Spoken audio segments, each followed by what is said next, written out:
네, 안녕하세요. 위키트리 소셜 방송. 오늘은 민주통합당 전현희 의원님하고 같이 얘기를 좀 나눠볼까 하는데요. 안녕하세요. 안녕하세요. 네, 나와주셔서 감사합니다. 반갑습니다. 네, 일단 전현희 의원님 특히 요즘 가장 많이 나오고 있는 얘기부터 좀 본론으로 확 들어가서 얘기를 나눠봐야 될 것 같아요. 바로 처음부터 세게 하시나요? 네. 긴장됩니다. 아닙니다. 강남을 출마를 선언하셨어요. 네. 지금 한나라당, 새누리당이죠. 예전 한나라당의 텃밭이기도 하고 또 정동영 또 상임 고문이 출마를 선언한 지역이기도 해서 더 많이 화제가 되고 있는데 강남을 출마를 결심하신 계기가 있으셨다면요? 오늘 먼저 양해를 좀 구하고 싶은 게 제가 감기가 걸려가지고요. 기침을 좀 하는데 양해 부탁드리겠습니다. 일단 제가 거주지가 강남을 해서 사회생활을 시작을 했고요. 그래서 10년 이상 거주를 하고 있습니다. 근데 이제 거주하는 그 끝 때문에 나온 것은 아니고요.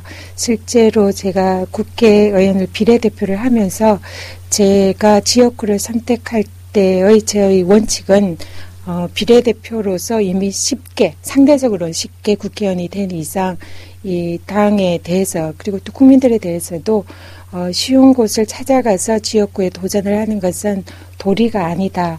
그런 생각을 했었고요. 그래서 제가 지역구를 도전하는 것은 가장 민주당으로서는 어려운 지역에 도전을 해서 당선이 되고 싶다.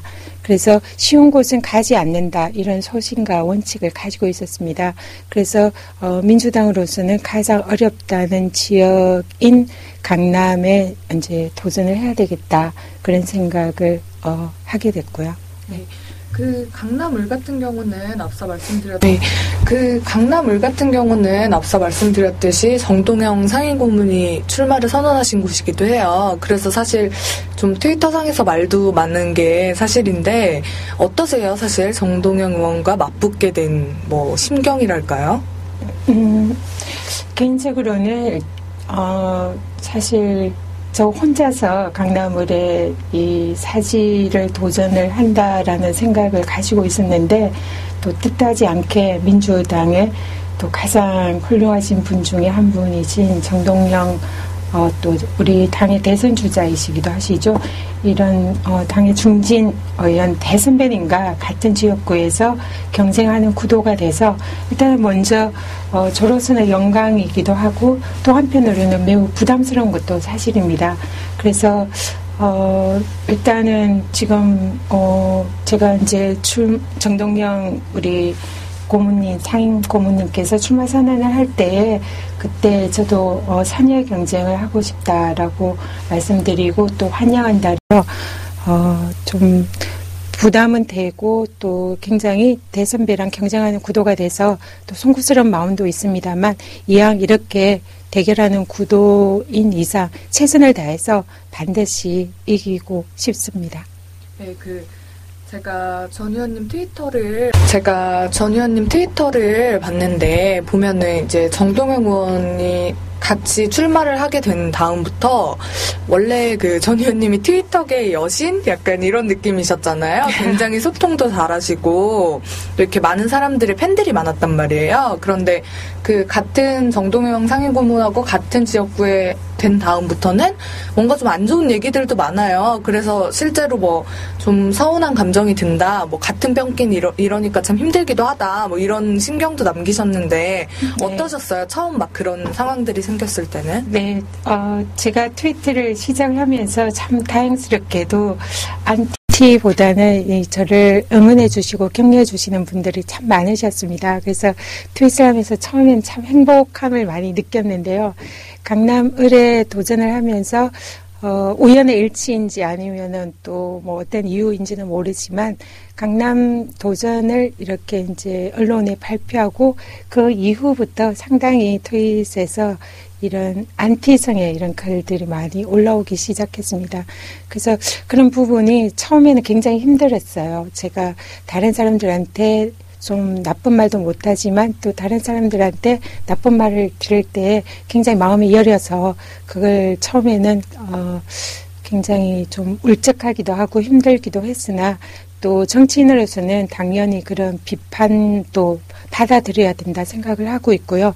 그렇지만 이제 그 비판이 근거 있는 또 팩트에 근거한 비판이라면 얼마든지 달게 수용을 하고 또 제가 잘못된 점이 있으면 고치겠습니다. 근데 다만 근거 없는 또 단지 저를 비방하기 위한 그런 또 가끔씩은 완전히 허위라고 할 수밖에 없는 이런 글들이 올라올 때는 또 특히 우리 편이라고 할 수 있는 그런 지지층들에게서 그런 글이 올라올 때는 개인적으로 굉장히 좀 슬프기도 하고 또 좀 이런 정치 풍토에 대해서 회의가 들기도 하고 그랬습니다. 그래서 가급적 이 같은 당내에서 경쟁을 하는 그런 구도이기 때문에 또 만약에 혹시나 어느 한쪽이 승리를 하게 되면은 또 패배한 쪽에서는 그쪽에 대해서 또 힘을 몰아줘야 되고 같이 함께 가야 되는 그런 자리라고 생각을 합니다. 그렇기 때문에 나중에 함께 갈 수 있도록 서로 경선 과정에서는 상처를 주지 말고 서로 격려하면서 자신들의 지지자에 대해서 응원하고 또 서로 격려하고 그런 트위터가 됐으면 좋겠다라는 생각을 하고 있습니다. 네, 말씀 중에 이제 허위 사실까지 뭐 올라온다 이런 말씀을 하셨는데 아마 이거를 겨냥해서 말씀하신 것 같아요. 보니까 제가 트위터에 한간에 이제 부자 증세를 반대한 민주통합당 의원 명단 해가지고 그게 막 돌고 있는데 거기에 또 전현희 의원님이 포함이 되셨더라고요. 그래서 민주통합당에서 부자 증세를 반대했다 막 이러면서 굉장히 널리 퍼져 있어요. 이 루머는 어떻게 된 거죠? 저도 트윗을 보고 사실 깜짝 놀랐습니다. 제 이름이 들어가 있는 명단이 부자 증세를 반대한 또 심지어는 부자 증세를 반대에 서명한 의원들 명단 이래서 아마 23분 정도 이렇게 올라온 것 같은데요. 제가 그래서 그게 도대체 어떤 명단인가 이렇게 보니까 민주당의 보편적 복지 기획단 의원, 소속 의원들 명단이더라고요. 근데 민주당의 보편적 복지 기획단은 당시에 그 민주당에서 이제 복지 이제 보편적 복지 논쟁을 시작을 하면서 산무일반이라는 민주당의 복지 정책을 냈었습니다. 그래서 무상보육, 무상급식 그리고 반값 등록금 이런 이제 산무일반 정책을 내면서 그 정책을 기틀을 만들고 또 그게 구체적인 재원 조달 방안을 그렇게 이제 모색을 했던 그래서 당 차원에서 당론으로 이 보편적 복지 기획단을 만들어서 소속 의원들이 그 무상 복지 보편적 복지 그런 틀을 짰던 그런 위원회입니다. 그래서 이 위원회에서는 민주당의 정체성이라고 할 수 있는 보편적 복지에 관한 기초를 만들고 거기에 대한 이론을 만들고 또 거기에 대해서 외부 전문가들과 토론을 하는 당의 공식 기구였습니다. 그래서 이 공식 기구에 속해 있던 명단이 지금은 부자 증세에 반대했다. 이런 명단으로 돌고 있어서 저도 이제 사실은 의아했는데요. 그 이유를 이제 제가 한번 근거를 보니까 사실은 아닙니다만 그 보편적 복지 기획단에서 재원 조달을 할 때 당시에 저희 정책 법안을 할 때 재원 조달을 가급적 국민들에게 부담을 주지 않는 선에서 재정을 합리화해서 이 재원을 조달을 하자라는 것이 당시 민주당의 당론이었습니다. 그래서 예를 들면 4대강 사업과 같은 토목 사업 이런 사업이나 아니면 선심성 예산이나 또 그 지나친 홍보성 예산들 그래서 얼마든지 예산을 줄여서 할 수 있는 그런 재원 조달 방안이 굉장히 많다고 당시에 저희들이 판단을 했고요. 그래서 국민들에게 추가적인 부담을 주지 않으면서 민주당의 보편적 복지 정책을 달성할 수 있도록 재원 조달 방안을 저희들이 우선적으로 마련을 했고요. 그리고 이 산무 일반 정책 외에 만약에 민주당에서 앞으로 이 정책이 국민들의 호응을 얻고 국민들의 지지를 얻는다면은 당연히 민주당은 복지 정책을 더 확장을 하려고 생각을 하고 있었고 그때도 마찬가지였습니다. 그래서 보편적 복지기획단에서는 산무일반 정책에 맞는 재원 조달 방안은 기존에 그 국민들의 부담을 주지 않는 선에서 재정의 합리화와 4대 강사과 같은 이런 예산을 줄여서 재원을 조달을 하고 그리고 이 정책이 국민들의 호응을 얻을 경우 저희들이 집권을 해서 더 많은 복지 정책을 만약에 필요로 하고 확대를 하게 된다면은 그때는 더 많은 재원 조달이 필요하게 됩니다. 그러면 이런 재정 합리화와 이 조세의 이 합리화만으로 재원 조달을 하기가 힘들기 때문에 그러면은 당장 이제 이후에는 이 복지 정책의 확대에 따른 재원 조달로서 증세를 논의를 할 수밖에 없는 그런 구도입니다. 그래서 저희들은 국민들의 지지를 얻어서 그 부분을 저희들이 집권을 하면은 앞으로 계속 진행하겠다라는 그런 생각이었고요. 당시에 복지기획단은 그런 집권 후에까지 이제 플랜을 짜는 것은 아니라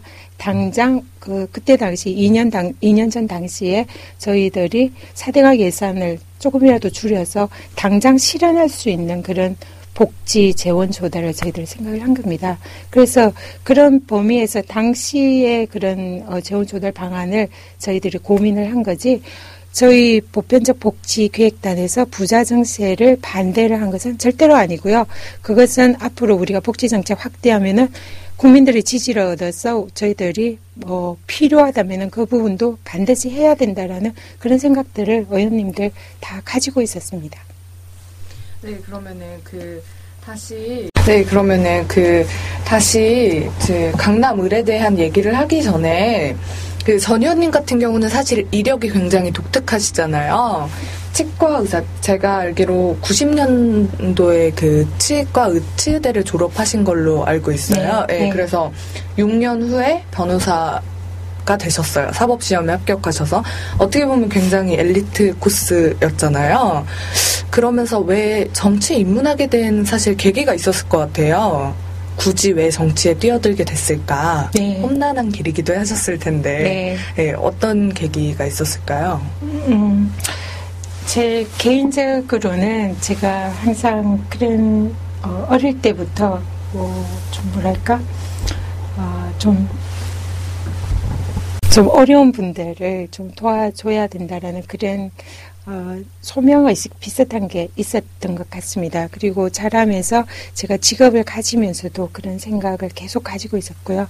그리고 이제 제가 치과의사를 하면서 변호사로 이렇게 이제 직업을 바꾼 것은 제 어릴 때 꿈이 변호사가 되는 거였고요. 그래서 변호사가 되면서 또 좀 더 사회를 위해서 많은 일을 할 수 있겠다라는 이런 생각을 하면서 변호사를 했었습니다. 그리고 변호사를 하면서 이제 제가 사실 방금 말씀하셨다시피 좀 경력이라든지 여러 가지로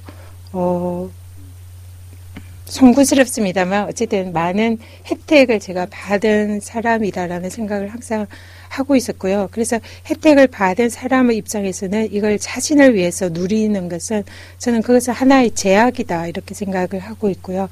그래서 제가 받은 이 혜택은 또 사회와 국가에 받은 은혜는 좀 더 국가와 사회와 그리고 또 저보다 더 힘든 분들을 위해서 돌려주는 것이 그것이 제 사명이다 이런 생각을 항상 하고 있습니다.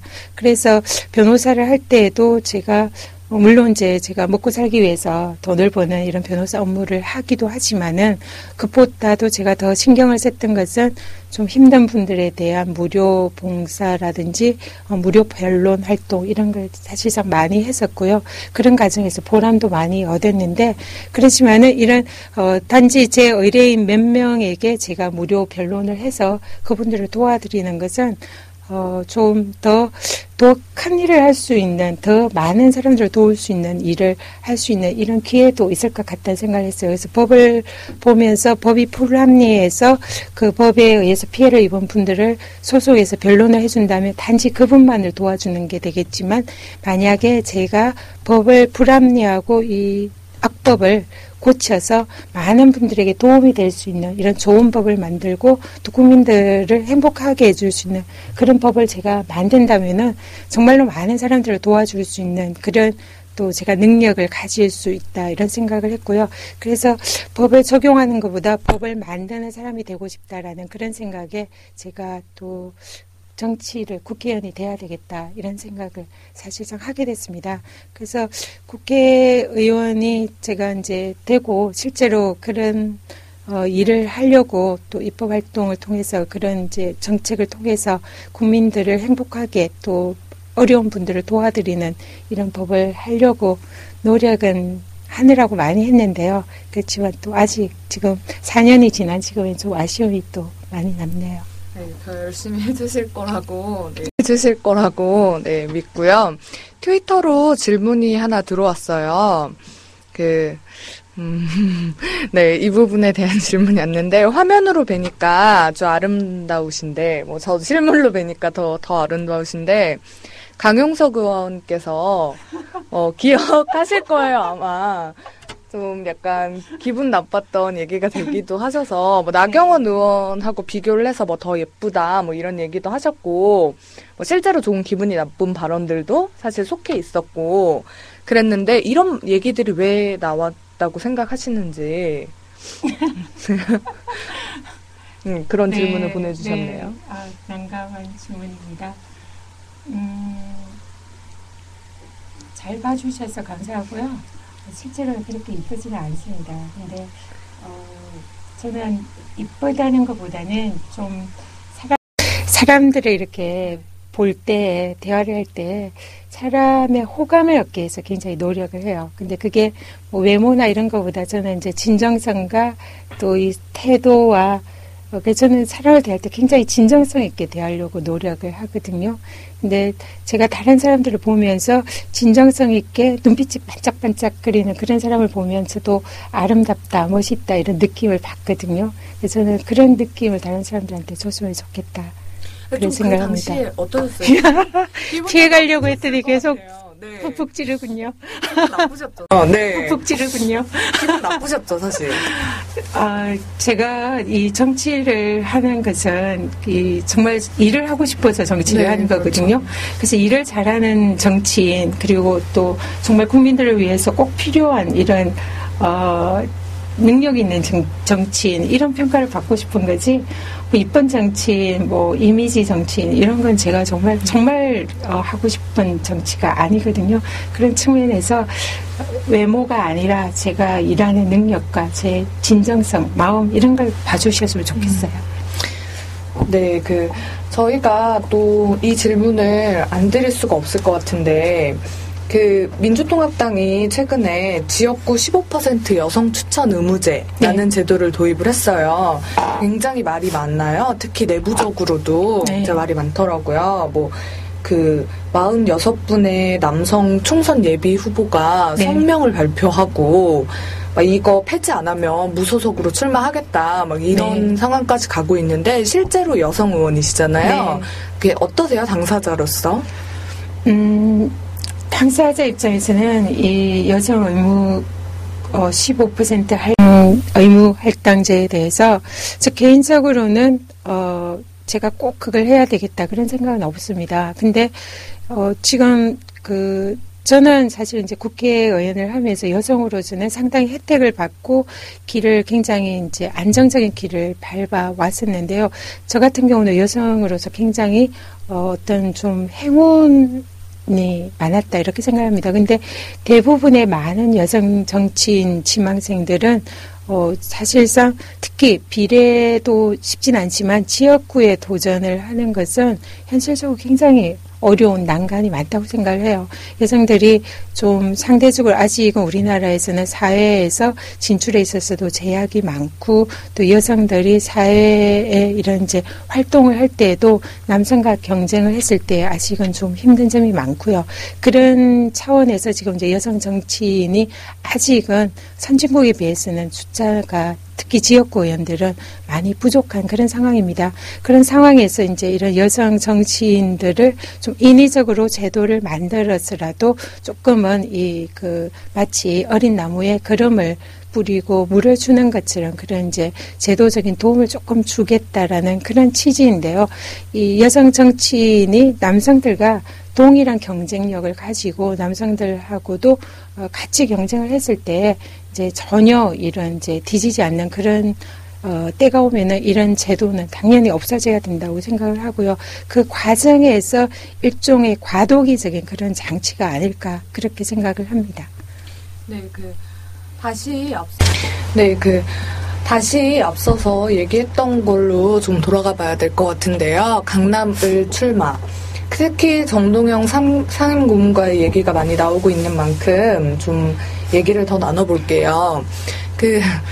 이렇게 말씀드려도 괜찮을까 모르겠는데 뭐 정치 선배시잖아요. 네. 정 의원님께서. 네, 그럼 네. 그 정동영 상임고문에 비해서 내가 이것만큼은 네. 강남을 해서 자신 있다. 이런 네. 부분 있으신가요? 뭐 제 개인적인 생각입니다만 강남을 지역 제가 더 적합한 후보가 아닐까라는 그런 생각을 감히 하고 있습니다. 그 이유는 일단 제가 강남을 유권자들의 좀 호감을 살 수 있는 이런 여러 가지 요소가 많은 것 같습니다. 우선 강남을 지역이 좀 젊은 직장인들 이런 분포가 상당히 높은 편이고요. 그런 분들이 보육과 교육에 대해서 관심이 굉장히 높습니다. 근데 제가 국회에서 보건복지위 의원을 하면서 제 정책 중에 가장 중요한 이런 이제 정책 중에 하나가 보육 정책이었고요. 그리고 또 나이 드신 분들도 의외로 강남에 많이 살고 계십니다. 그리고 또 특히 어려운 분들도 많이 살고 계세요. 그래서 나이 드신 좀 어려운 이런 이제 분들에게는 이 좀 양질의 일자리라든지 그런 복지 정책이라든지 여러 가지 그분들을 위한 정책이 필요한데요. 제가 또 복지위에서 어르신들을 위한 효도법을 굉장히 많이 발의를 했고 정책들을 많이 마련을 했습니다. 그래서 제가 그동안 쭉 해왔던 이런 많은 정책들을 강남을이라는 지역에서 실제로 이렇게 유권자들과 호흡하면서 할 수 있는 그런 점이 굉장히 장점이다 생각을 하고요. 실제적으로 지역에서 그런 데 대한 아주 이 호응도가 높은 상황입니다. 그리고 또 무엇보다도 교육열이 굉장히 높은데요. 지역의 이제 학부모들이나 아이들이 또 그 좀 이 롤 모델로서 또 저에게 이런 뭐 공부 방법이라든지 이런 부분에 대한 문의도 많고요. 또 이렇게 저에 대한 그 뭐랄까 호감이랄까 이런 게 굉장히 높습니다. 그리고 또 이 지역에 특히 전문직 그 종사자들의 거주 비율이 매우 높은데요. 제가 이제 전문직을 가진 출신이다 보니까 전문직을 가진 분들에 대한 지지도가 또 굉장히 높습니다. 그래서 이런 전통적으로 민주당에서 흡수하지 못하는 중도층과 전문직의 지지층 그리고 또 교육에 관심이 많은 학부모들 그리고 또 어르신들 이런 지지층을 제가 흡수를 할 수 있는 표의 확장성이 제가 굉장히 있는 후보다 이런 생각을 하고 있고요. 그리고 또 기존의 민주당의 지지율이 강남에서 상당히 높아져 가고 있기 때문에 그 부분에 관해서는 뭐 다른 민주당 후보랑 똑같은 그런 이제 조건이다 생각을 하고요. 추가로 제가 이제 많은 표를 더 얻을 수 있는 이런 가능성이 높기 때문에 상당히 지역에서도 제가 경선만 통과한다면은 본선에서는 가장 경쟁력 있는 후보 중에 한 명일 거다 이런 평가들을 많이 해주십니다. 그래서 경선만큼은 꼭 통과를 해서 본선에서 당당히 사실은 이기고 싶습니다. 네, 특히 민주통합 이기고 싶습니다. 네, 특히 민주통합당에서는 정동영 상임고문과 전현희 의원 같은 경우 트위터를 가장 많이 이용하고 있는 의원들 중에 한 분이세요. 두 분 다. 그리고 굉장히 두터운 지지층을 가지고 계신데 어떠세요? 앞으로 SNS를 통한 선거 네. 어떻게 좀 소통하실 계획을 가지고 계신지. 네, 제가 트위터를 사용하는 원칙은 저는 경청입니다. 여러분들의 말씀을 듣고 저는 그 말씀을 묵묵히 실천에 옮기겠습니다. 이게 항상 제가 트위터에서 임하는 이제 저희 자세고요. 실제로 그런 말씀들을 우리 트위터의 친구분들에게 많이 드립니다. 왜냐하면은 저는 국회의원이기 때문에 실제로 제가 실천할 수 있는 이런 방식들이 많이 있습니다. 그래서 국회에서 그걸 법안으로 옮기고 또 정책을 만들어서 것을 구체적으로 실천을 할 수가 있기 때문에 제가 국민들의 여론이 무엇이고 국민들이 원하는 것이 무엇인가를 제가 열심히 들어야 된다고 생각을 합니다. 들어야만이 제가 그것을 이제 제가 행동으로 옮길 수가 있기 때문이죠. 그래서 가급적 트윗에서는 제 목소리를 내지 않고 국민들의 뜻이 무엇인지를 듣는 쪽으로 저는 트위터를 주로 활용을 해왔습니다. 근데 이제 앞으로 이제 선거가 다가오면은 일단은 이제 그런 트위터의 저희 기존의 활용 방법에서 이제는 제가 이제 국민들의 심판을 받는 지역구 후보로 나서기 때문에 지역 유권자나 국민들 입장에서는 저 사람이 도대체 어떤 생각을 하고 앞으로 어떤 공약을 가지고 지역구 의원으로서 일을 하려고 하는 것인가, 이것이 궁금해질 거라고 생각을 합니다. 그래서 당연히 이제 선거에 나서는 입장에서는 앞으로는 구체적인 저의 공약과 국민들에게 이런 약속을 해드리겠습니다. 이런 걸 제가 하려고 합니다. 이런 쪽으로 좀 트윗을 해야 된다 생각을 하고 있고요. 사실 기존에는 제 트윗은 제가 이런 걸 하겠습니다가 아니라 저는 이런 일을 했습니다. 이런 일을 또 이런 법안을 마련을 했습니다. 또 이런 정책을 했습니다. 그리고 여러분들의 목소리를 듣고 이렇게 실천을 했습니다. 이런 말을 많이 했거든요. 근데 이제 선거 기간에는 제가 약속을 드려야죠. 이런 일을 앞으로 하겠습니다. 이런 일을 여러분들의 뜻을 따라서 앞으로 이런 일을 제가 국회에 4년에 더 기회가 주어지면 실행을 하겠습니다. 이 약속을 드릴 거고요. 그리고 이제 또 제가 만약 재선이 다시 된다면은 다시 그 국민들에게 약속한 것을 이제 실천에 옮겨야 되겠죠. 앞으로 그래서 그런 식으로 트위터를 앞으로는 또 해볼 생각입니다. 네, 한 시간이 지금 5분 정도 남았는데요. 지금 트위터에 또 질문이 들어왔어요. 선거운동 명함을 보니까 최초의 치과의사 출신 변호사, 국회의원 이렇게 써 있다고. 네. 좀 서민적인 느낌이 부족하다는 느낌이 든다. 네. 이 부분에 대해서도 사실 답변을 해주셔야 되는 게, 특히 지역구도 또 강남을을 네. 선택하셨고, 네. 지나오신 길도 요즘에 언론에서도 강남이 좋아하는 스펙 이런 식으로 많이 나오잖아요. 네. 그래서 네. 어떠신지 이런 부분에 대해서. 네. 제가 아까도 말씀을 드렸지만 제 커리어나 이런 부분에 있어서는 제가 사실상 서민이라고 보기 힘든 그런 점이 있습니다. 그렇지만 제가 정치 철학이나 제가 정치하는 이유는 서민들이나 정말 가지지 못한 분들을 위해서 또 더 나은 사회를 위해서 제가 함께 이렇게 할 수 있는 이런 일을 해보고 싶다라는 생각에 정치를 하는 거고요. 그래서 그런 부분에 있어서 제 정치 철학은 제가 그런 일을 하지 않는다면 정치를 할 필요가 없다 이렇게 생각을 합니다. 그렇지만 이번에 이제 명함에 이걸 제 경력이나 이런 부분을 좀 강조를 한 것은요. 솔직히 말씀드리면 선거 전략입니다. 제가 아직 지역에서 인지도가 그렇게 많이 높진 않아요. 그래서 저를 알리는 가장 유용한 이제 수단으로 조금은 최초의 치과의사 출신 변호사 이러면 약간 신기한 느낌이 들기 때문에 조금 더 관심을 이렇게 끌 수가 있기 때문에 경력을 이제 조금 강조해서 말씀을 드리는 거고요. 사실은 그 얘기를 선거에서 하고 싶지는 않습니다. 제가 정말로 이 지역을 위해서 그리고 또 좀 더 어려운 분들을 위해서 제가 기여할 수 있는 이런 부분에 대한 구체적인 공약을 제가 만들 거고요. 그런 부분에 관해서 이제 공유를 하면서 선거를 치를 생각입니다. 네, 기대를 해보고 싶고요. 네. 이제 마지막으로 이제 오늘 나오셔서 여러 얘기를 나눴는데 특히 정동영 의원님과 강남을에서 맞붙게 되면서 앞으로 어떻게 나는 더 열심히 하겠다 이런 마지막 각오를 듣고 마무리를 해야 될 것 같아요. 네. 네. 제가 요즘 이제 아침마다 지하철역에 나가서 출근 인사를 드리고 있는데요.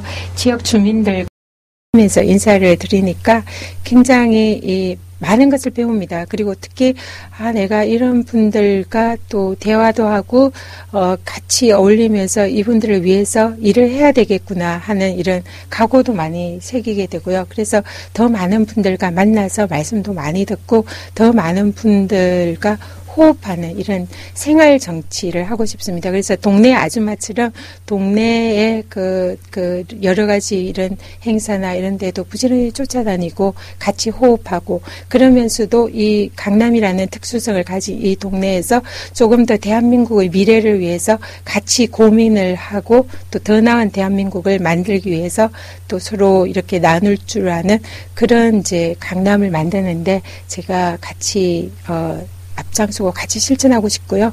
제가 그런 부분에 있어서 제가 직접 제 몸으로 직접 실천을 하면서 또 같이 사람들과 그런 큰 가치를 만들어 나가고 싶습니다. 그래서 선거운동할 때 많은 분들을 뵙는 게 정말 행복하고 너무 감사하더라고요. 그래서 비례의원보다 지역구 의원이라는 것이 이렇게 좋은 점이 많구나, 그런 생각을 요즘 많이 하고 있습니다.